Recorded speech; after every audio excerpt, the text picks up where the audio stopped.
WhatsApp guys, welcome back once again. So दोस्तों, आज हम एक नई वेब सीरीज़ एक्सप्लेन करने जा रहे हैं जिसका नाम है किंगडम, जो कि 2019 में रिलीज़ हुई थी। तो चलिए कहानी की शुरुआत करते हैं। एपिसोड 1 की शुरुआत होती है और हम हैनयांग नाम के छोटे से शहर को देखते हैं। इसके बाद हम राजा के महल में दो लोग को अंदर जाते हुए देखते हैं, जिसमें एक वैद्य होता है और दूसरा होता है उनके शिष्य। वैद्य कहते हैं कि तुम खाना देते हुए राजा के बिस्तर के नीचे मत देखना। अब इसके कुछ देर बाद राजा को खाना दिया जाता है और यहाँ हम एक और चीज़ देखते हैं कि राजा और उसकी प्रजा के बीच में एक पर्दा लगाया गया है। अब शिष्य खाना देता है, पर कुछ देर बाद हमें एक अजीब सी आवाज़ सुनाई देती है और अगले पल ही हम उस शिष्य को पर्दे के पार जाते हुए देखते हैं। मतलब कोई चीज़ उसे खींच कर उस पार ले गई है, जिससे कि उसकी वहीं मौत हो जाती है। ऐसा क्या है उस पर्दे के पीछे? क्या राजा को किसी चीज़ की बीमारी है या फिर वो एक शैतान बन चुके हैं? आपको आगे पता चल जाएगा। अब कहानी आगे बढ़ती है और हम हैनयांग शहर के काउंसिल मिनिस्टर चोहाचू के बेटे को देखते हैं, जिसे कुछ पोस्टर मिलते हैं जिसमें लिखा हुआ था कि राजा मर चुका है और अब एक नई लहर आने वाली है। ऐसे पोस्टर्स पूरे शहर में लगे हुए थे और ऐसा किसने किया ये किसी को भी पता नहीं होता। इसके बाद हम वहाँ दो लोगों को देखते हैं जिन्होंने कुछ गुनाह किया था। वो चोहाचू के बेटे से अपनी जान की भीख मांग रहे थे, लेकिन अगले ही पल हमें उनके सर जमीन पर गिरे हुए मिलते हैं। और ये देख के आपको पता लग गया होगा कि हैनयांग में रूल बहुत ही स्ट्रिक्ट है और चोहाचू का बेटा कितना ज़्यादा क्रूर है। अगर किसी ने भी कानून यहाँ पर तोड़ने की कोशिश करी तो उन्हें अपनी जान गंवानी पड़ेगी। अब इसके बाद राजा के कुछ सैनिक एक स्कूल जाते हैं, जहाँ पर कुछ स्कॉलर्स को बिना कुछ बताए उन्हें उठा लिया जाता है और एक जगह पर इकट्ठा कर दिया जाता है। वहीं एक तरफ हम महल के कुछ बड़े लोगों को देखते हैं, जिनके बीच में बातें हो रही थी कि बीते 10 दिनों में राजा को किसी ने भी नहीं देखा है सिवाय चोहाचू और रानी के। हमें लग रहा है कि उन्हें चेचक हो गया है और सभी लोग इस बात से बहुत ही ज़्यादा डरे हुए थे। अब सीन शिफ्ट होता और हम पहुँचते हैं हैनयांग की रानी पर, जो चोहाचू की बेटी है, जिसकी शादी राजा से हुई है। यहाँ में एक और बात पता चलती है कि वो अभी प्रेग्नेंट है और अगर उसका बेटा पैदा होता है तो वो अगला राजा बनेगा। वहीं दूसरी तरफ हम उन स्कॉलर्स को देखते हैं जिन्हें एक जगह पर बांध दिया गया है और उनके पैरों के नीचे गर्म लोहे रख दिए गए। उन सैनिकों को लग रहा है कि जो पोस्टर शहर में लगाए गए हैं वो इन्हीं में से किसी ने लगाया है। पर तभी एक स्कॉलर कहता है कि तुम लोग एक नाली के कीड़े हो। यहाँ की रानी तो सिर्फ अपने परिवार के फायदे को देख रही है, उसे कुछ भी परवाह नहीं है कि यहाँ की प्रजा किस हालत में है। वो ये तक कह डालता है कि अच्छा होगा कि अगर राजा मर जाए, क्योंकि उसने एक हैवान के हाथ में इस शहर को सौंप दिया है, जो कि है चोहाचू, जिसे इंसान की जान की कोई भी कदर नहीं है। लेकिन एक दिन उसे इस चीज़ का अंजाम ज़रूर भुगतना पड़ेगा। इसके बाद हम इस सीरीज़ के मेन कैरेक्टर चोहाचू को देखते हैं, जो उन सब से कहता है कि तुम्हें क्या लगता है, तुम्हारा जो राजकुमार है वो ही अब हैनयांग का राजा है। इसके कुछ देर बाद हम वहाँ के प्रिंस को देखते हैं, जो कि है ली चैंग। वो राजा की पहली पत्नी का बेटा है, जो कि अब मर चुकी है। वो यहाँ अपनी दूसरी यानी कि सौतेली माँ चू के साथ रहता है। अब वो रानी के रूम में रुका हुआ है क्योंकि उसे अपने पिता से मिलना है और इसकी वजह यह है कि वो उनसे पिछले 10 दिनों से नहीं मिल पाया है। उसने उन पोस्टर्स को देखा था, जिसके बाद उन्हें अपने पिता के बारे में पता चला, लेकिन रानी उसे ये कहते हुए मना कर देती है कि वो अपने आने वाले भाई से जलता है, इसलिए उसकी इजाज़त के बिना वो अपने पिता से नहीं मिल पाएगा। लेकिन ली जिद करता है अपने पिता से मिलने के लिए, जिसे गुस्से में आके रानी अपने लोगों से कह के उसे महल से बाहर कर देती है। अब ये देखिए आपको पता लग गया होगा कि ली और रानी की कुछ खास नहीं बनती। आगे हम देखते हैं कि ली चैंग महल से सीधा अपने सबसे करीबी सलाहकार और दोस्त योंग के पास जाता है।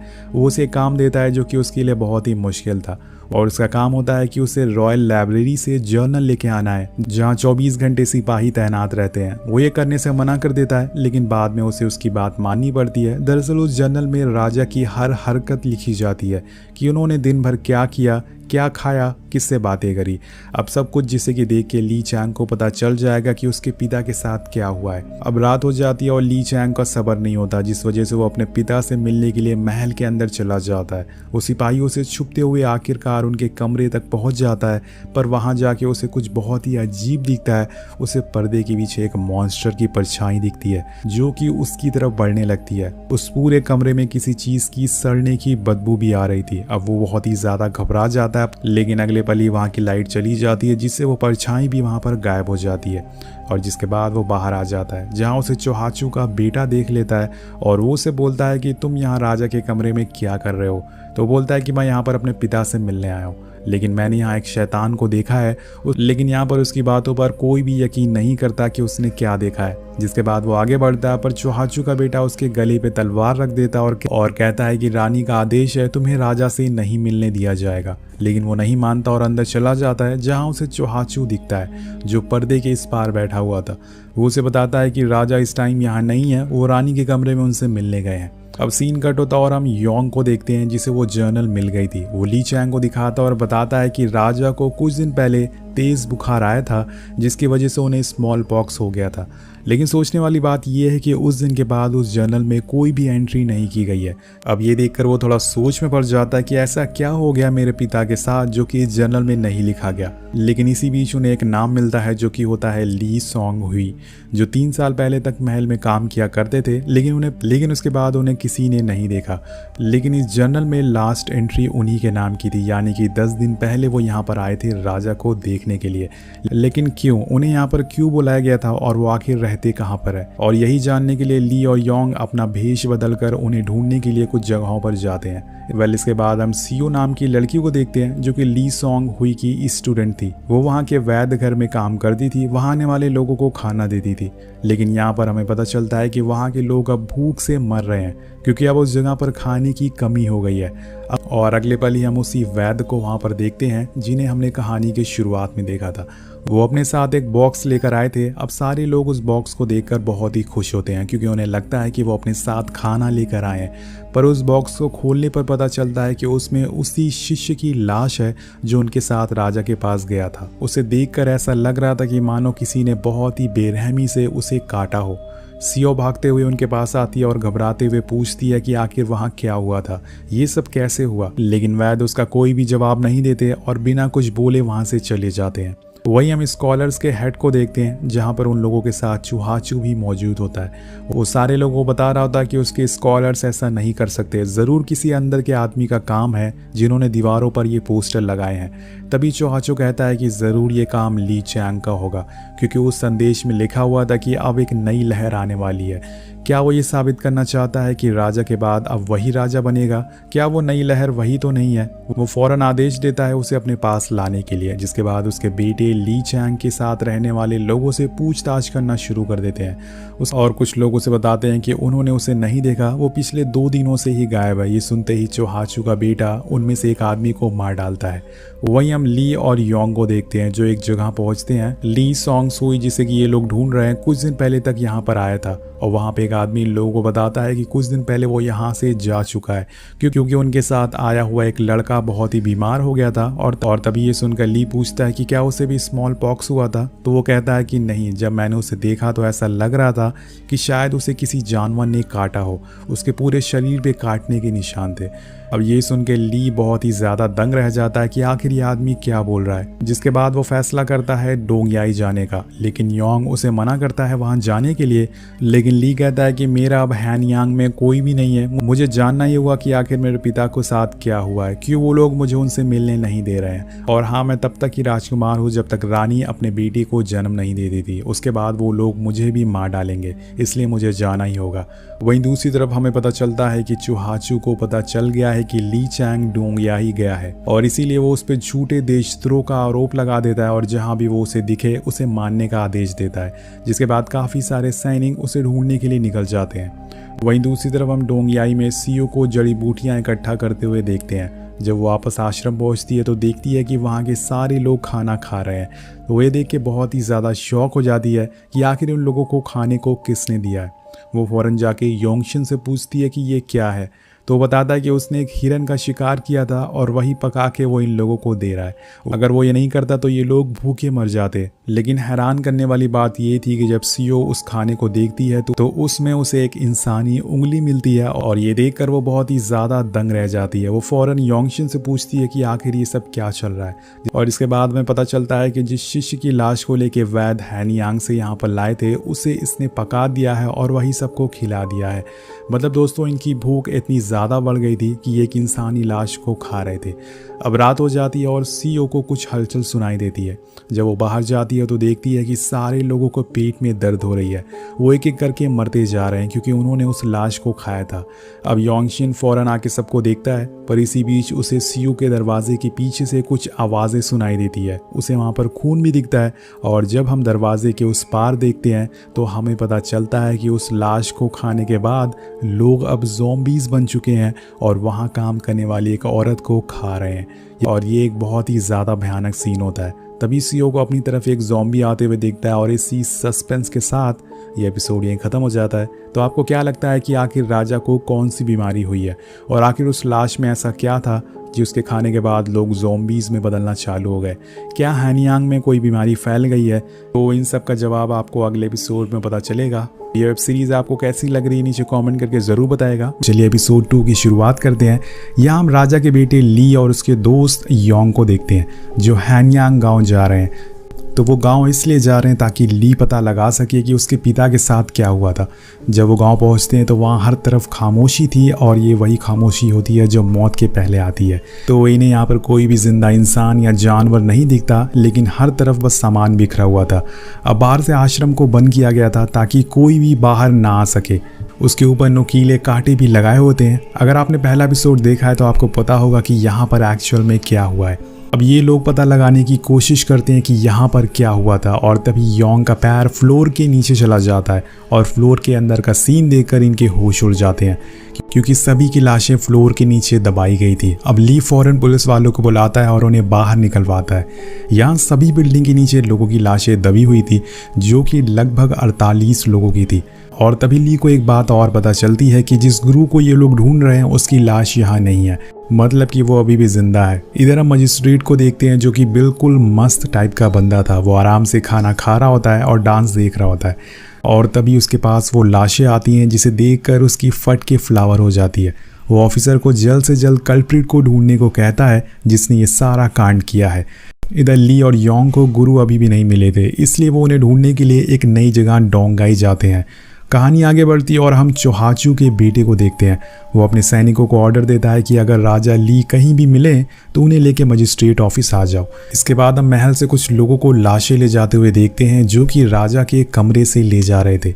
वो उन लाशों को ले जाके पानी में डुबा देते हैं। अब ये लाशें किसकी है और इन्हें किसने मारा है ये आपको आगे पता चल जाएगा। इधर हम गुरु को देखते हैं जो कि अपने साथियों से बातें कर रहे होते हैं कि राजा के साथ ज़रूर कुछ बहुत ही बुरा हुआ है और उनके साथी उन्हें सलाह देते हैं कि हमें यहाँ से निकल जाना चाहिए। इधर ली और योंग गुरु को ढूंढते हुए दूसरे शहर पहुँचते हैं जहाँ उन्हें पता चलता है कि गुरु को आखिरी बार सीओ ने देखा था। सीओ फ्रोजन वैली में रहती है। जब ये लोग वहाँ पहुँचते हैं तो सीओ पागलों की तरह किसी पौधे को ढूंढ रही थी।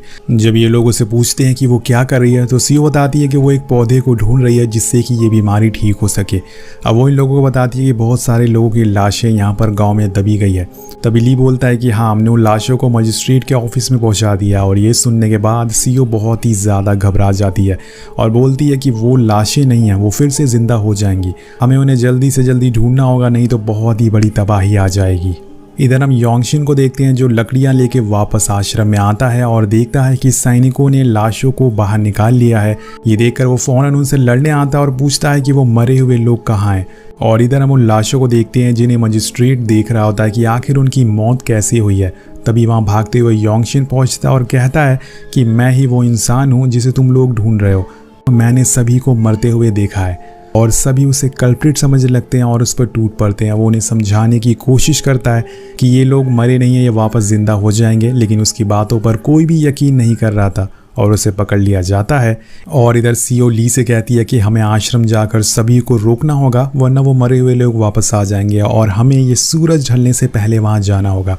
जब ली आश्रम पहुँचता है तो वहाँ उसकी मुलाकात चोहाचू के बेटे से होती है जो यहाँ उसे पकड़ने आया था और वो उसे चोहाचू का ऑर्डर दिखाता है और उसे वापस महल चलना होगा ये बोलता है। यहाँ ली चैंग से पूछता है कि तुमने गुरु को क्यों बुलाया था और पूछता है कि क्या मेरे पिता की मौत हो चुकी है। तो चैंग कहता है कि नहीं, आपके पिता अभी भी जिंदा हैं और आपको हमारे साथ चलना होगा। लेकिन ली जाने से इनकार कर देता है और फिर यहाँ पर कुछ सैनिक उसे पकड़ने आ जाते हैं और फिर क्या था दोस्तों, दोनों में फाइट होना शुरू हो जाती है। चैंग यहाँ पर जीत जाता है और वो ली की गर्दन पर तलवार रख देता है, लेकिन तभी उसे एक बॉक्स हिलता हुआ दिखता है जिसे देखकर ऐसा लग रहा था कि मानो किसी को उसके अंदर बंद किया गया हो। इधर मजिस्ट्रेट योंगशिन से पूछता है कि आखिर उसने इन लोगों को क्यों मारा है। वो फिर से वही जवाब देता है कि ये लोग मरे नहीं, ये जिंदा होने वाले हैं। और तभी वहाँ भागते हुए सीओ आती है और मजिस्ट्रेट को बताती है कि योंगशिन जो भी कह रहा है वो सच है। अब इसके बाद हम देखते हैं कि मरे हुए जो लोग की लाशें वहाँ पड़ी थी वो उसमें जान आना चालू हो जाती है, वो जिंदा होने लगते हैं। एक एक करके सभी लाशों में जान आ जाती है और वो ज़ॉम्बीज़ में बदलना चालू हो जाते हैं और सभी लोगों पर हमला करना शुरू कर देते हैं। हर तरफ अफरा तफरी मच जाती है और लोगों को समझ नहीं आ रहा था कि यहाँ पर क्या हो रहा है। और इसी बीच कुछ सैनिक योंगशिन को जेल में बंद कर देते हैं। इधर ली और चैंग उस बॉक्स को ओपन करते हैं और उसमें से एक बूढ़ी औरत बाहर निकलती है जो भी ज़ॉम्बी में बदल चुकी थी। वो निकलते ही चैंग के सैनिक पर हमला कर देती है और तभी चैंग उन्हें तलवार घुसाकर मार देता है। लेकिन ये ज़ॉम्बी है दोस्तों, इन्हें यहाँ पर कहाँ कुछ होने वाला था। वो औरत चैंग पर हमला कर देती है और उसके गले पर ही काट लेती है। अब ली ये सब देखकर बिल्कुल दंग रह जाता है और तभी एक ज़ॉम्बी उसकी तरफ बढ़ने लगता है और वो उसका गला काट कर उसे ऊपर पहुंचा देता है और भागते हुए मजिस्ट्रेट के ऑफिस की तरफ जाता है। लेकिन वहाँ का नज़ारा और भी ज़्यादा भयानक था। पूरा मजिस्ट्रेट ऑफिस जल रहा था और उसमें सभी लोग जलकर मर रहे थे। अगले सीन में हम पहली बार राजा को देखते हैं जो कि अब मर चुका है। वहाँ रानी भी मौजूद होती है।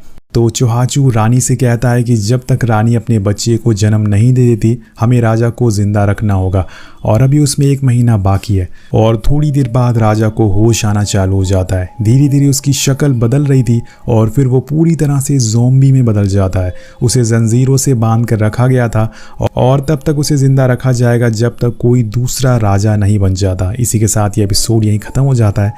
तो इसके आगे की कहानी हमें अगले एपिसोड में पता चलेगी। एपिसोड 3 शुरू होता है और हम देखते हैं कि वो सारे मरे हुए लोग जिंदा होकर ज़ॉम्बी बन चुके हैं।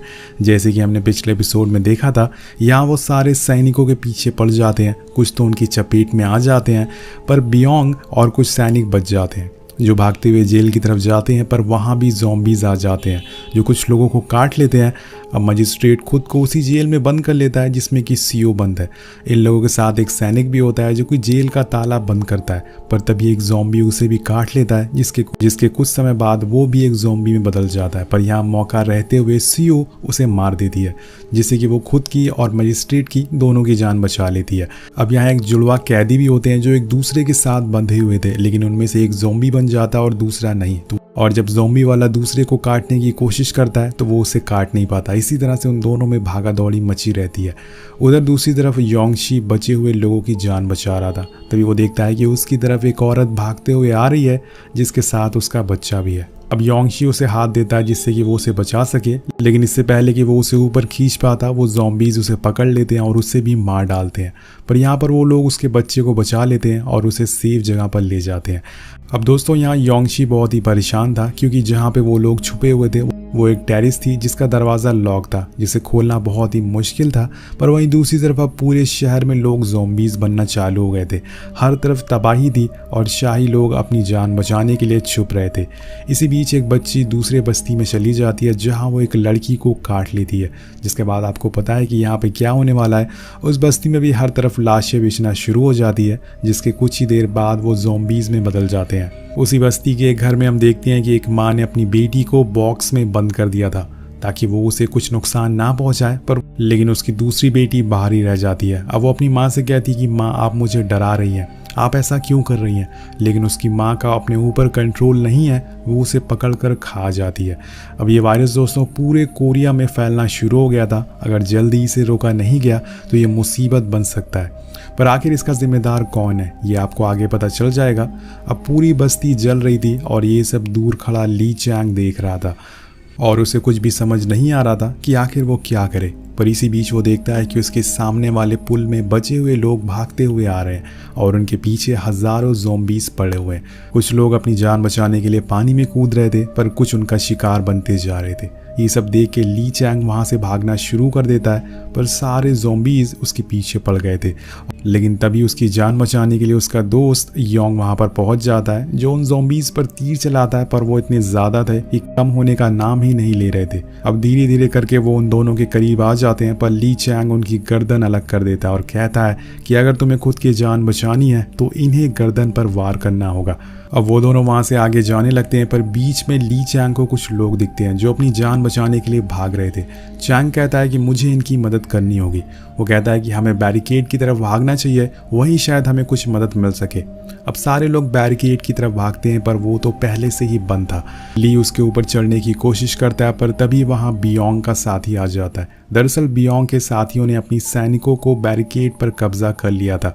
वो लोग किसी को भी अंदर आने नहीं दे रहे थे। अगर कोई भी अंदर आने की कोशिश करता था तो वो उस पर तीर से वार करते थे। अब ली बियोंग से दरवाज़ा खोलने को कहता है, लेकिन वो मना कर देता है और इन्हीं सब में काफ़ी वक्त बर्बाद हो जाता है, जिसका फ़ायदा उठा के ज़ॉम्बीज़ यहाँ भी पहुँच जाते हैं और लोगों को मारना चालू कर देते हैं।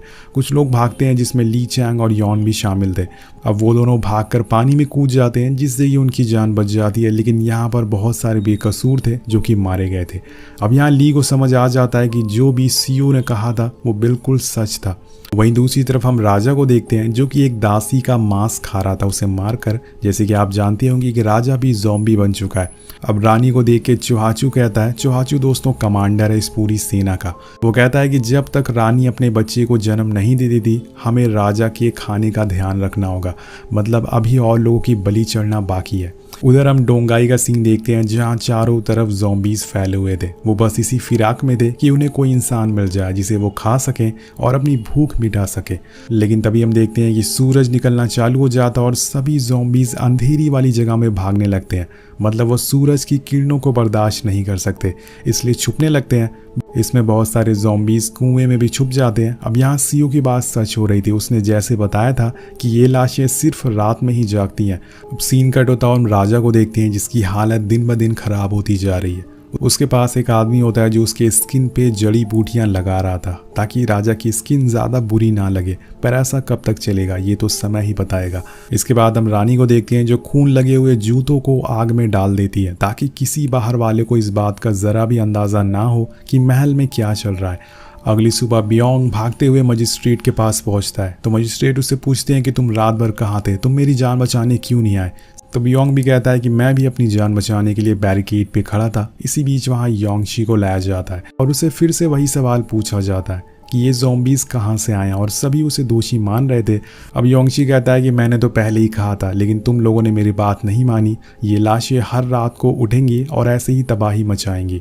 तो मजिस्ट्रेट पूछते हैं कि अब इसको कैसे रोका जा सकता है। तो योंगशी बताता है कि इसे रोकने के लिए दो चीज़ें हमें करनी होगी, या तो इन लाशों का सर काट दो या फिर इन्हें जला दो। तो बियोंग फ़ौरन सारी लाशों को जलाने का आदेश देता है, लेकिन तभी वहाँ एक औरत आती है और ये कमांडर की एक्स वाइफ होती है, जो ऐसा करने से मना कर देती है क्योंकि वो अपने बेटे को जलते हुए नहीं देख सकती थी। और इसी दौरान वहाँ योंग और ली भी एंट्री मारते हैं और आते ही बियोंग को एक घूसा मारते हैं कि कल रात उसने जो हरकत की थी। वो बड़ी बुरी तरीके से उसे कहता है कि तुम होते कौन हो मुझे ये बताने वाले। तो ली अपनी शाही सील उसे दिखाता है, जिसे देख के वहाँ खड़े सारे लोग उसके सामने झुक जाते हैं। उन्हें पता चल जाता है कि आगे चल के यही होने वाले राजा हैं। इसके बाद वो ऑर्डर देता है कि एक सिग्नल दिया जाए ताकि और गाँव वालों को पता चल सके कि हालात क्या है, और जो बचे हुए लोग हैं उन्हें नाव से दूसरी साइड ले जाया जाए। और वो सभी को ऑर्डर देता है कि जितने भी ज़ॉम्बीज़ हैं सभी को जला दिया जाए। अब सीन कट होता है और हम डोंगाई गांव को देखते हैं, जहां पे चुहाचू के दो लोग सीनियर स्कॉलर से मिलने आते हैं। और वो बताता है कि राजा के घर के बाहर आजकल लाशें मिल रही हैं। ज़रूर चुहाचू हमसे कुछ छुपा रहा है, हमें पता लगाना होगा कि आखिर राजा की तबीयत कैसी है, क्या वो ठीक है। पर चुहाचू का आदमी कहता है कि रानी का आदेश है, राजा से कोई भी मिल नहीं सकता। तो वो कहता है कि हम राजा के सेवक हैं, ना कि रानी के। हम कल ही जाएंगे और साथ में लॉर्ड हियोन को भी ले जाएंगे। दोस्तों, ये लॉर्ड हियोन वही इंसान है जिन्होंने इस देश को 3 साल पहले जंग से बचाया था, और सारे लोग उनकी बहुत ही इज्जत करते हैं। लोग उन्हें जानते हैं कि अगर वो ली चैंग का साथ देंगे तो सारे लोग ली के साथ हो जाएंगे, इसीलिए हमें उनसे बात करनी होगी। वहीं दूसरी तरफ एक सैनिक चुहाचू के पास जाता है एक लेटर लेके, जो कि लॉर्ड हियोन ने लिखा था ताकि वो हमारी मदद करे। ये देख के चुहाचू कहता है कि वो हमारी बराबरी का नहीं है, ऐसा कुछ नहीं हो सकता, और उनकी मदद करने से इनकार कर देता है। अब सीन कट होता है और लियो सीओ को बुलवाता है ये पूछने के लिए कि आखिर उसने उस रात दरवाजे के पीछे क्या देखा। तो वो बताती है कि मैं और योंगशी ने उस दरवाजे के पीछे से खून आते हुए देखा था, जिसके बाद हमने उसे खोला तो देखा कि सारे लोग एक दूसरे को खा रहे हैं। पर इससे पहले डॉक्टर ली सोंग यू अंदर आ जाते हैं, जो कि इनके गुरु होते हैं। वो बताते हैं कि हैनियांग में जो स्टूडेंट मारा गया था, जिसे राजा ने खाया था, उसे भी कुछ इसी तरह से काटा गया था, पर वो इंसान की तरह मर गया, वो ज़ॉम्बी में नहीं बदला। पर अब ये बीमारी इवॉल्व हो चुकी है और ये दूसरे इंसानों में फैलने लगी है, जिससे कि वो राक्षस बनने लगे हैं। लेकिन मेरे पास इसका इलाज है। पर वो इसके आगे कुछ और बताते हैं कि इससे पहले वो भी ज़ॉम्बी में बदलने लगते हैं, क्योंकि उन्हें भी एक ज़ॉम्बी ने काट लिया था, लेकिन उन दोनों ने उनकी लाश को एक बॉक्स में बंद करके रख दिया। अब कहानी प्रेजेंट में आती है, जहाँ सीओ ली से बातें कर रहा था, साथ साथ में वो उस जर्नल को भी पढ़ रहा था जो ली शोंगचू गुरु ने लिखी थी। उसमें लिखा था कि राजा की पहले ही मौत हो गई थी, लेकिन 2 घंटे बाद एक पुनर्जीवित करने वाला पौधे में डूबी हुई सुई जब उनके सर पे लगाई गई तो वो फिर से जिंदा हो गए। पर वो पहले जैसे ही नहीं रहे, अब वो एक जानवर में बदल गए थे। अब रानी ने उन्हें जंजीरों से बांध कर रखा हुआ है, लेकिन उस जर्नल में उस बीमारी का इलाज लिखा हुआ था, जो कि डॉक्टर यू शोंग को पता था, लेकिन वो बताने से पहले ही मारे गए। अब सीओ बताती है कि हल्दी घाटी में शरद के दिन वहाँ एक पेड़ है जिसमें एक बैरंगी कलर का फूल खिलता है, जो मरे हुए लोगों को जिंदा कर सकता है। पर ऐसा वहाँ कोई भी फूल नहीं है, क्योंकि सीओ वहाँ जा चुकी है और वहाँ पर उसे कुछ भी नहीं मिला। यानी कि अभी इस बीमारी का कोई भी इलाज नहीं है। मतलब दोस्तों, ये बीमारी राजा से ही फैली है और राजा को जिंदा करने के लिए रानी ने कोई जहरीला पौधे का इस्तेमाल किया, जिससे वो जिंदा तो हो गए, लेकिन एक राक्षस के रूप में। और इसी बीच वहाँ योंग आता है, जिसे ली कहता है कि अब वो चोहाचू को नहीं छोड़ेगा, क्योंकि उसी की वजह से उसके पिता एक राक्षस बन गए हैं और रानी ने उस पौधे का इस्तेमाल करके उन्हें जिंदा रखा, ताकि किसी को ये ना पता चले कि राजा मारे गए हैं। अब हमें फ़ौरन लॉर्ड हियोन से मिलना होगा, वही हमारी मदद कर सकते हैं। अब यहाँ पर ली रोने लगता है, क्योंकि उसे पता चल चुका था कि उसके पिता की मौत हो चुकी है और वो उनसे आखिरी बार मिल भी नहीं पाया। वहीं बियोंग के पास उसका साथी आगे बताता है कि नाव बस एक ही बची हुई है, हमें उसे लोगों को ले जाना होगा। पर कुछ देर बाद हम देखते हैं कि सारे पावरफुल शाही लोग उस नाव में बैठ जाते हैं और निकल लेते हैं। सारे मासूम और गरीब लोगों को पीछे छोड़ देते हैं और इन्हीं में था योंगशी भी। अब वो कैसे बचेगा ये हमें आगे पता चलेगा। और इसी दौरान हम उस लेडी को भी देखते हैं जो अपने बेटे को जलाने से मना कर रही थी। वो अपने बेटे को एक बॉक्स में बंद करके उसी नाव से ले जा रही है, जिसके बाद ये एपिसोड यहीं ख़त्म हो जाता है।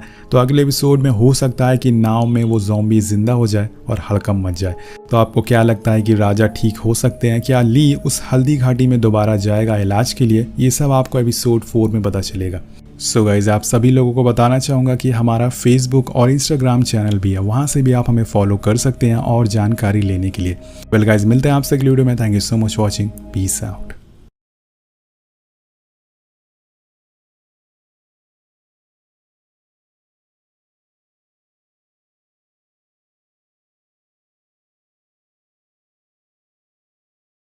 तो एपिसोड शुरू होता है और सारे लोग नदी के किनारे खड़े थे। तभी वहाँ ली चैंग आता और उसे पता चलता है कि बियोंग ने इन सारे लोगों को यहीं छोड़ दिया है और खुद यहाँ से भाग गया है। तभी ली का दोस्त योंग कहता है कि हम रात वहीं गुजारेंगे जहाँ कल गुजारी थी। लेकिन सियोंग बताता है कि मजिस्ट्रेट ने सारे घरों को तोड़ दिया है और बोट को सही करने के चक्कर में अब हमारे पास कोई जगह भी नहीं बची है। उन्होंने अभी तक सारी लाशें भी नहीं हटाई है। थोड़ी देर में सूरज ढलने वाला है, जिसके बाद वो लाशें एक बार फिर से जिंदा हो जाएंगी। और इसी दौरान सीओ कहती है कि हम जियोलिन नाम के शहर जा सकते हैं। वो शहर यहाँ से थोड़ी दूर पर है, लेकिन 1-2 दिन में हम वहाँ पहुँच जाएंगे। तो ली कहता है कि ठीक है, जो लोग पैदल चल सकते हैं वो पैदल आएँ और जो घायल हैं वो गाड़ियों से आएँ। हमें जल्द से जल्द वहाँ पहुँचना ही होगा। और सारे लोग शहर की तरफ भागने लगते हैं। तभी योंग को एक लाश दिखती है, लेकिन हम देखते हैं कि वहाँ एक नहीं बल्कि हज़ारों लाशों का ढेर था, जो कि किसी शहर के लोगों का था और एक समय पर वो लोग जिंदा थे। अब इन लाशों को देखकर सभी लोग डर जाते हैं और अब कुछ ही देर बची हुई है शाम होने में, मतलब ये जिंदा होने वाले हैं। अब रात होने लगती है, इसलिए ली चैंग फौरन सारे लोगों को भाग के थोड़ी दूर पर आश्रम में जाने के लिए कहता है। सारे लोग भागते हैं, पर तभी एक बुजुर्ग आदमी की गाड़ी एक पत्थर पर अटक जाती है। चैंग फौरन उसके पास जाता और उसे बचाने के लिए, लेकिन तब तक लाशें उठना शुरू हो गई थी और देखते ही देखते उनकी तादाद बढ़ने लगती है। अब योंग कहता है कि महाराज आप जाइए, मैं इन्हें लेके आता हूँ। लेकिन चैंग कहता है कि मैं चोहाचू की तरह नहीं हूँ। चोहाचू दोस्तों इनका सेनापति है। ली कहता है कि मैं इनकी मदद किए बिना नहीं जाऊंगा और आखिर में वो उस गाड़ी को निकाल लेते हैं और गेट की तरफ भागने लगते हैं। और तभी उनके सामने एक ज़ॉम्बी आ जाता है, जिसे वो कुचल के आगे बढ़ जाते हैं, लेकिन इनके पीछे हज़ारों की तादाद में ज़ॉम्बीज़ आ रहे थे। अब योंग बंदूक ले लेता और एक एक करके उन्हें मारना चालू कर देता है, पर आखिर में उसकी गोलियां भी खत्म हो जाती है। ज़ॉम्बीज़ बिल्कुल उनके करीब पहुंच चुके थे, लेकिन तब तक वो लोग घर के अंदर पहुंच जाते हैं और गेट को बंद कर लेते हैं और चैन की सांस लेते हैं। यहाँ ली चैंग, जो कि इनका राजा है, उसने साबित कर दिया कि वो औरों की तरह मतलबी नहीं है, वो असल मायने में प्रजा का राजा है। वहीं दूसरी तरफ हम मजिस्ट्रेट और बियोंग और उसके साथियों को नाव पे देखते हैं। अब रात हो चुकी है, सारे लोग मज़े कर रहे होते हैं, आराम से खाना खा रहे होते हैं, पर उनके पैरों के नीचे एक ज़ोंबी बंद है, इसका ज़रा भी इनको अंदाज़ा नहीं होता। आपने पिछले एपिसोड में देखा होगा कि एक औरत जिसके बेटे को ज़ोंबी ने काटा था और वो अपने बेटे को अपने साथ लेकर यहाँ पर आ गई है एक बॉक्स में, जो कि नाव के अंदर मौजूद है। अब रात हो गई है और जिसकी वजह से उस बॉक्स में हलचल होना शुरू हो जाती है और इसकी आवाज़ सुन के बियोंग और उसके साथी नीचे देखते हैं कि आखिर ये आवाज़ कैसी है, और तभी अचानक से वो लाश बाहर आ जाती है और ऊपर आके एक एक करके सबको काटने लगती है। ऐसा इसलिए हुआ था क्योंकि उस औरत ने बॉक्स को ओपन कर दिया था, जिसकी वजह से अब ये उनके लिए एक बहुत बड़ी मुसीबत बन चुकी थी। और देखते ही देखते पूरे शिप में केओस मच जाता है, सभी लोग पानी में कूदने लगते हैं अपनी जान बचाने के लिए। वहीं दूसरी तरफ गांव में ली चैंग और उसके साथी के लोग अपनी जान बचाने के लिए उस गेट को ज़ोर से पकड़कर खड़े हुए थे ताकि एक भी ज़ॉम्बी अंदर ना पाए, और ऐसे खड़े रहते रहते सुबह हो जाती है, जिसके बाद वो लाशें एक बार फिर से सो जाती हैं। अब सारे लोग ली चैंग को झुक के सम्मान देते हैं कि उनकी वजह से उन लोगों की जान बच गई। अब यहाँ इनकी एक और मुश्किल थी, वो थी खाने की। तो ली चैंग कहता है कि मैं जो भी खाना राजभवन से लाया हूँ वो इन लोगों में बांट दो, और अगर किसी चीज़ की कमी पड़ी तो मुझे बताना। ये सुन के सारे लोग बहुत खुश होते हैं और कुछ देर बाद ली चैंग मियोंग से अपने दोस्त से कहता है कि मुझे अब इस बीमारी का इलाज ढूंढना ही होगा, वरना हम लोग कब तक ऐसे छुपते रहेंगे, एक ना एक दिन हम इस बीमारी का शिकार हो ही जाएंगे। ली कुछ भूखे बच्चों को भी अपने पास बुलाता है और उन्हें खाने के लिए देता है, जिसे पाकर वो बहुत ही खुश होते हैं। वो बच्चे ली से पूछते हैं कि ये ज़ॉम्बीज़ हमें क्यों मार रहे हैं, हमने ऐसा क्या किया है, और इनकी मासूमियत देखकर राजा की भी आंखों में आंसू आ जाते हैं। अब ये सारी चीज़ें देखकर ली कहता है कि मुझे अब सूनजंग जाना होगा यूनी होंग से मिलने के लिए। आप लोगों को पता ही होगा कि यूनी होंग कौन है, तो आपको बता दूं कि ये एक वैद्य है जिन्हें सबसे पहले इस बीमारी का पता चला था और इन्होंने ही राजा का इलाज करा था। लेकिन जब उन्हें इस बीमारी के बारे में पता चला तो यहाँ से दूर चले गए। इसी बीच वहाँ सियोंग कहता है कि मैं आपको वहाँ ले जा सकता हूँ जहाँ पर वो वैद्य है, क्योंकि मैं वहाँ कई बार जा चुका हूँ, मैं वहीं रहता हूँ। तो वो बोलता है कि हम तुम्हारे ऊपर क्यों विश्वास करें, तुमने इतनी अच्छी बंदूक चलाना कहाँ से सीखा। तो वो कहता है कि जंग में, और अब वो लोग बातें कर ही रहे होते हैं कि तभी कुछ आवाज़ें आती है, जैसे पूरा घर कांपने लगता है। उन्हें लगता है कि शायद लाशें फिर से जिंदा हो गई हैं, पर ऐसा नहीं था। दरअसल बाहर चौहाचू के सिपाही थे जो ली चैंग को गद्दारी के इल्ज़ाम में गिरफ्तार करने आए थे। और जब ये बात अंदर फंसे हुए सारे लोगों को पता चलती है जिनके ली चैंग ने जान बचाई थी, तो वो कहते हैं कि ऐसा नहीं हो सकता, ली चैंग गद्दार नहीं हो सकता। पर उन्होंने तो पूरी बात जानी नहीं थी।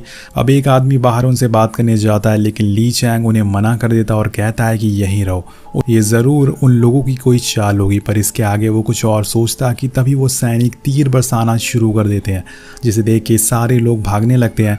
उन्हीं में से कितने लोग जख्मी हो जाते हैं और कितनों की तो मौत हो जाती है।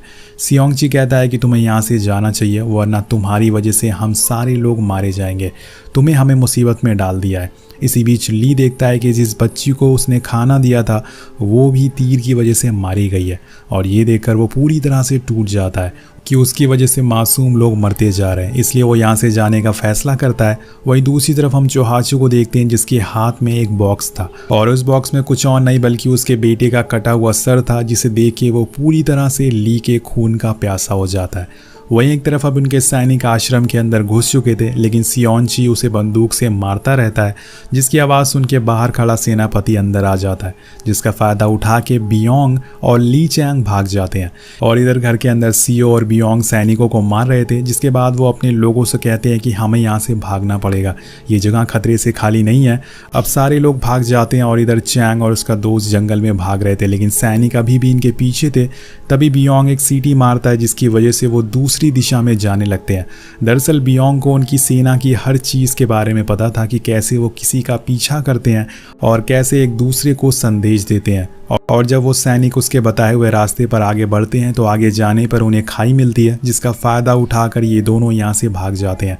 लेकिन चोहाचू के सेनापति को पता था कि राजा कहाँ जाएगा। वो अपने लोगों को वहीं रहने का आदेश देता है। इधर हम हैनियांग के स्कॉलर को देखते हैं, जिन्हें दूर एक आग लगी हुई दिखती है।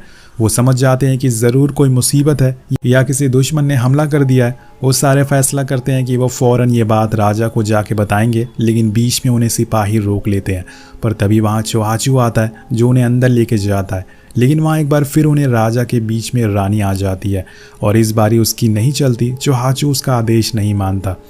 स्कॉलर बताते हैं कि हमने दूर एक आग जलती हुई देखी है, ज़रूर किसी दुश्मन ने हम पर हमला कर दिया है और राजा को फ़ौरन इस पे कुछ फैसला करना चाहिए। तो चोहाचू कहता है कि ये किसी दुश्मन का हमला नहीं, बल्कि शहर में एक बीमारी का नतीजा है, जिसमें लोग रात होने पर इंसान को ही खाने लगते हैं। और मैं तुम्हें बता दूं कि ये बीमारी अब राजा को भी हो गई है। ये बोलते हुए वो आदेश देता है कि उनके और राजा के बीच का पर्दा हटा दिया जाए।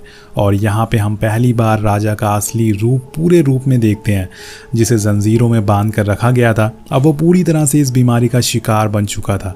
चोहाचू कहता है कि अभी भी राजा जिंदा है, इसका मतलब वो अभी भी हमारा राजा है। लेकिन वो आदेश देता है कि यहाँ रहने वाले जितने भी स्कॉलर्स हैं, उनका परिवार है, उनसे पूछताछ होगी। अगर वो दोषी पाए गए तो सभी को मार दिया जाएगा, क्योंकि उन्होंने ली चैंग का साथ दिया है। और ये बताते हुए वो वही पोस्टर दिखाता है जो चैंग ने पूरे शहर में लगवाया था, जिसमें लिखा था कि राजा मर चुके हैं और अब वो हमारे राजा नहीं है। चोहाचू कहता है कि तुम लोगों ने देशद्रोह किया है और उसकी सज़ा तुम लोगों को मिलेगी। ली चैंग ने अपने पिता यानी कि राजा के खिलाफ जाके साजिश की थी। उसने ही लोगों को बताया था कि अब राजा नहीं रहे और उनकी मौत हो गई है। उसने अपने पिता के साथ धोखा किया है, लेकिन वो सच को सामने लाना चाहता था ताकि पूरी प्रजा किसी धोखे में ना रहे। उसे ये अच्छे से पता था कि एक ना एक दिन चोहाचू उसे मार डालेगा। अब इसके बाद सारे स्कॉलर्स और उनके परिवार को एक जगह ला के इकट्ठा किया जाता है और उन्हें कुर्सी पर बांध दिया जाता है। कुछ समय बाद चोहाचू अपनी बेटी यानी कि रानी को अपने पास बुलाता है और एक बॉक्स देता है, जिसके खोलने पे रानी को अपने भाई का कटा हुआ सर मिलता है। चोहाचू गुस्से में कहता है कि मैं राजा के साथ साथ सभी लोगों को मार दूंगा जिसने भी उसका साथ दिया है, और तुम इसके बीच नहीं आओगे।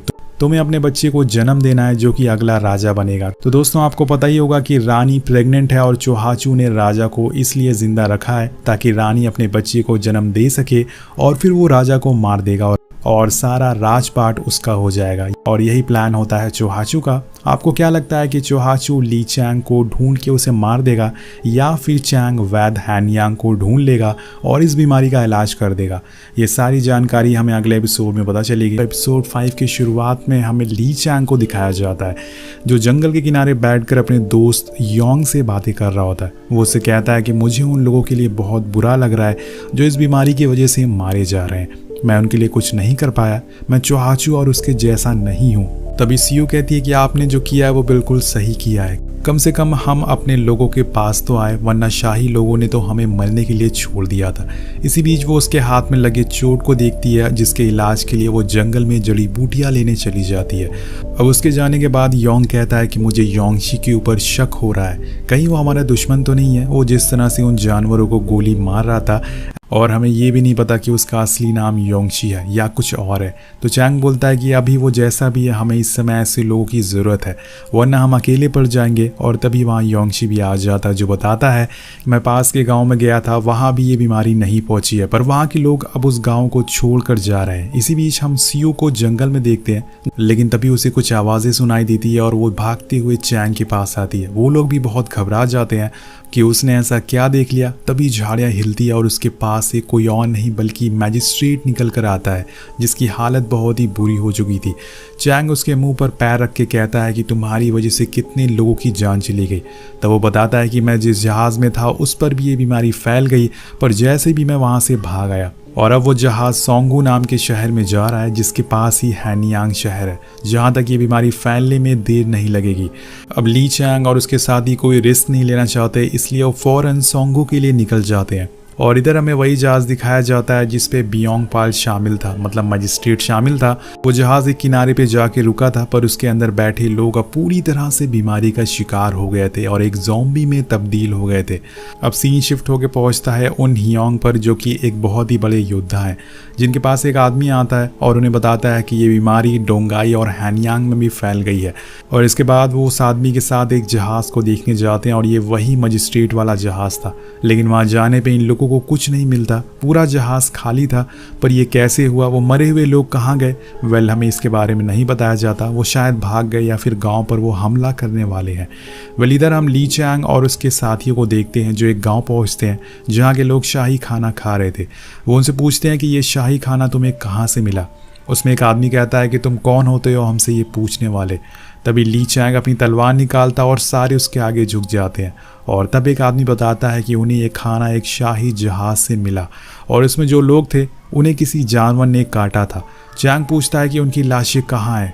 वो बूढ़ा आदमी बताता है कि हमने उन्हें दफना दिया है। तो योंग उससे गुस्से में पूछता है कि तुमने कहाँ दफनाया है उन्हें। और तब वो उन्हें लेके एक खेत में जाते हैं, पर वहाँ गांव वाले ये कह के उल्टा उन्हीं पर हमला कर देते हैं कि वो अपने बच्चों को ऐसे भूखे नहीं मरने दे सकते। लेकिन तभी दोस्तों असली मुसीबत आ जाती है। सूरज ढलने लगता है और एक एक करके खेत में गड़ी सारी लाशें उठने लगती है और देखते ही देखते जहाज से मिली सारी लाशें एक एक करके ज़ॉम्बीज़ बनकर उन पर हमला कर देती है। अब सभी बड़ी बहादुरी से उनका मुकाबला करते हैं, उनका सामना करते हैं। लेकिन एक ऐसा समय आता है जब वो उनसे हारने लगते हैं और तभी आसमान से एक आग का तीर आता है और पूरे खेत में आग लग जाती है। ये तीर चलाया था हियोंग ने। वो अपने साथियों के साथ मिलकर सभी ज़ॉम्बीज़ को मार देता है। और यहाँ में एक पास का सीन दिखाया जाता है जहाँ ली चैंग छोटा था और उसकी माँ की मौत हो गई थी और तब वो राजमहल में रहने से मना कर देता है। तब हियोंग ही उसे लेके महल आते हैं और उसे एक बात समझाते हैं कि तुम हमेशा यहीं रहोगे क्योंकि तुम प्रजा के राजा हो, तुम्हें उनके लिए जीना होगा। तुम्हें तुम्हारी गद्दी से, तुम्हारे राजमहल से बहुत लोग हटाने की कोशिश करेंगे, लेकिन तुम्हें उनसे लड़ना होगा और अपने लोगों की मदद करना होगा। अब ये बात आज भी ली चैंग को याद थी। वो हियोंग को इतने सालों बाद देखता है। वो अपने लोगों को बताता है कि ये होने वाले राजकुमार है, जिसके बाद सारे लोग उसके सामने झुक जाते हैं। और इसके बाद हम डॉक्टर ली सोंग हुई की जनरल को देखते हैं। हियोंग बताते हैं कि इसमें जो भी लिखा है वो बिल्कुल सच है। तुम्हारे पिताजी मर चुके हैं, पर चौहाचू उन्हें जीवन देने वाले पत्ते को खिलाकर उन्हें राक्षस बना दिया है। ये सुन के चैंग कहता है कि आपको मेरी मदद करनी होगी, आपको हमारे साथ हैनियांग चलना होगा। तो वो कहते हैं कि तुम एक राजकुमार हो, तुमने कई दिनों से आराम नहीं किया, तुम पहले जाके आराम करो। इधर सियो योंग से पूछती है कि हियोंग किस तरह के इंसान है। उसके जवाब में कहता है कि ये जान के तुम क्या करोगी। तो सियो उससे एक सवाल करती है कि हियोंग और उनके लोगों को कैसे पता चला कि हम उस खेत पे मौजूद हैं और उन्होंने उन ज़ॉम्बीज़ के गर्दन पर कैसे वार किया, मतलब उन्हें जला क्यों दिया। यानी कि उन्हें इस बारे में पहले से ही पता था कि ज़ॉम्बीज़ की गर्दन पर वार करना है। और ये बात सुनकर योंग भी सोच में पड़ जाता है। इधर हम चैंग और योंग को बात करते हुए देखते हैं। वो यही सवाल उससे पूछता है तो चैंग कहता है कि वो चौहाचू जैसा नहीं है, वो उनसे अलग है और हमें उन पर भरोसा करना ही होगा। इधर हम चौहाचू को देखते हैं जिसे पता चल चुका था कि ये किस तरह की बीमारी है। वो कहता है कि हमें इन्फेक्टेड का मांस और लोगों को खिलाना होगा। वो इस बीमारी को और ज़्यादा फैलाना चाहता था ताकि लोगों को बहका सके। और इधर अगले सीन में योंगची चुपके से सभी से छुपकर एक जगह जाता है जो कि उसका गांव हुआ करता था, लेकिन अब वहाँ बहुत सारे लोग मारे गए हैं। किसी समय में उसने अपने घर वालों से वादा किया था कि वो उनसे बचाने ज़रूर आएगा, लेकिन वो अपना वादा भूल गया और अपने गाँव वालों को मरने के लिए छोड़ दिया। वो थोड़ी दूर पे जाता है तो देखता है कि पूरे गांव वालों को दफनाया गया था और ये देखकर उसकी आंखों में आंसू आ जाते हैं। अब उसे कैसे भी करके ये बीमारी को रोकना होगा, वरना ना जाने ऐसे कितने गांव चपेट में आ जाएंगे। वहीं दूसरी तरफ ली चैंग और उसके साथियों ने उस गांव से शाही सामानों को इकट्ठा कर लिया था, लेकिन तभी वहां पर एक आदमी आके हियोंग को बताता है कि हैनियांग की 4 सेनाएं हमारी तरफ बढ़ रही है, वो किसी भी समय यहाँ आ सकती है और जल्दी हमें और चैंग जो कि राजा हैं उन्हें गिरफ्तार कर लेगी। अब सीन शिफ्ट होता और हम कुछ प्रेग्नेंट लेडीज़ को देखते हैं जो मज़े से खाना खा रही थी। उन्हें ये भी नहीं पता था कि वो किस जगह पे हैं। उन सभी औरतों में योंग की पत्नी भी होती है। वो सबको बताती है कि उसका पति चैंग का दोस्त है। उधर दूसरी तरफ हम रानी को देखते हैं जो कोर्ट में जा रही थी और रॉयल कोर्ट में फैसला लिया जाता है कि अब राजा की तबीयत सही नहीं है, इसलिए रानी को सिंहासन पर बैठाया जा रहा है। और इस कारनामे में सबसे बड़ा हाथ चौहाचू का था। वो हमेशा से यही चाहता था कि उसकी बेटी रानी बने और सारा जो राज है वो उसके हाथ में आ जाए। सो फाइनली अब महारानी वो बन चुकी है। वो सबसे झूठ कहती है कि ली चैंग ने अपने पिता को धोखा दिया है और हम इस गद्दी को ज़्यादा दिन तक ऐसे छोड़ नहीं सकते, इसलिए मैं अब इस पर बैठने वाली हूँ। वो अपना पहला आदेश देती है और बताती है कि राज्य में एक बीमारी फैल गई है जिसे लड़ने के लिए मैंने 5 सेनाओं को भेज दिया है और साथ में सोंगू शहर में घुसने वाले जितने भी दरवाजे हैं सब बंद कर दिए जाएंगे और अगर मेरे इस आदेश को कोई नहीं मानेगा तो वो अपनी जान से हाथ धो बैठेगा। इसी के साथ हमें योंग दिखाया जाता है और उससे उसके साथियों को चारों तरफ से घेर लिया जाता है। अब वो पूरी तरह से फंस चुका है और इसी के साथ ये एपिसोड ख़त्म हो जाता है। तो इसके आगे कहानी हमें एपिसोड 6 में पता चलेगी, जो कि लास्ट एपिसोड होने वाला है और वो बहुत ही ज़्यादा धमाकेदार होने वाला है। तो एपिसोड की शुरुआत होती है और हम रानी और उसके पिता चौहाचू को साथ में देखते हैं। रानी उसे कहती है कि आपके कहने पे मैंने महल के सारे दरवाजे बंद करवा दिए हैं। तो चौहाचू कहता है कि तुम्हें पता है इस तालाब के नीचे कितनी लाशें हैं? तो वो कहती है कि नहीं। चौहाचू बोलता है कि अगर किसी दिन किसी ने भी ये जानने की कोशिश करी तो समझ जाना कि मेरी ताकत कम हो गई है। तो रानी कहती है कि आप परेशान मत होइए, मैं आपको बचाने के लिए अपनी पूरी ताकत का इस्तेमाल करूंगी। तो वो कहता है कि ये तो मुझे भी पता है, लेकिन ये याद रखना कि ये ताकतें तुम्हें किसने दी हैं। मुझे इतनी ताकत चाहिए कि कोई भी मुझसे पूछ ना सके कि इस तालाब में मैंने कितनी लाशें फेंकी है। अब आगे हम देखते हैं कि सोंगू का मजिस्ट्रेट हियोंग के पास आता और उनसे गुजारिश करता है कि आप ली चैंग को हमें दे दो, क्योंकि उनकी वजह से हमारे राज्य के सारे दरवाजे बंद कर दिए गए हैं। और इसी बीच वहाँ राजमहल के सैनिक आते हैं, जिसका चीफ कहता है कि आपने अच्छा करा, इसे अपने साथ रखा, इस गद्दार को राजमहल बुलाया गया है। तभी हियोंग चीफ से कहता है कि गद्दार तुम लोग हो, तुम्हें एक शैतान की मान रहे हो। वो इंसान ने राजा को मारकर खुद राजा बनना चाह रहा है और वो कहता है कि तुम लोग उसके टुकड़ों पे पल रहे हो। इसके अगले ही पल हियोंग के लोग सारे सैनिकों को घेर लेते हैं और एक एक करके उन्हें मार डालते हैं। वेल, आप लोगों को याद ही होगा कि जब ली चैंग और हियोंग बातें कर रहे थे और बात करते हुए बाहर आए थे तो योंग चैंग से पूछता है कि अंदर क्या बात हुई, पर वो उसे कुछ नहीं बताता। दरअसल अंदर हियोंग ने कहा था कि उससे मालूम चल गया है कि सैनिक थोड़े ही दिनों में उस तक पहुंच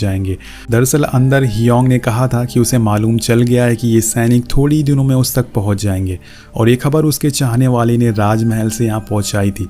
लेकिन उन्हें कैसे पता कि तुम यहाँ रुके हो? ज़रूर तुम्हारे साथ कोई गद्दार हो सकता है जो यहाँ की खबर चौहाचू तक पहुँचा रहा है, और शायद वो योंग भी हो सकता है। वेल, वो कौन है ये तो आगे हमें पता चल जाएगा। अब सीन प्रेजेंट में आता है जहाँ मजिस्ट्रेट कहता है कि तुम्हें अच्छा नहीं करा, तुमने राजा के सैनिकों को मारा है, अब चौहाचू तुम लोगों को नहीं छोड़ेगा।